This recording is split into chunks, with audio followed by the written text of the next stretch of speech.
புதுச்சேரி சங்கராபரணி ஆற்றில் மூழ்கிய மாணவரை 2 நாட்களாக தேடி வந்த நிலையில் மாணவனின் சடலம் இன்று கரை ஒதுங்கியது. புதுச்சேரி வில்லியனூர் உதயம்பேட் சாலை பகுதியைச் சேர்ந்தவர் ஹென்றி லூர்துராஜ். இவரது மகன் லியோ ஆதித்யன் தனியார் பள்ளியில் +1 படித்து வந்தார். இந்நிலையில் நேற்று முன்தினம் ஞாயிற்றுக்கிழமை தனது நண்பர் அந்தோணியுடன் லியோ ஆதித்யன் சங்கராபரணி ஆறு செல்லிப்பட்டு அணை பகுதிக்கு சென்று குளித்துள்ளார்.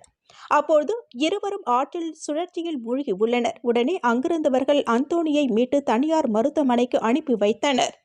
ஆனால் லியோ ஆதித்யன் ஆற்றில் மாயமானார். இதுகுறித்து தகவல் அறிந்த திருக்கனூர் காவல்துறையினர் மற்றும் தீயணைப்பு வீரர்கள் மாணவர் ஆதித்தை தீவிரமாக தேடும் பணியில் ஈடுபட்டனர்.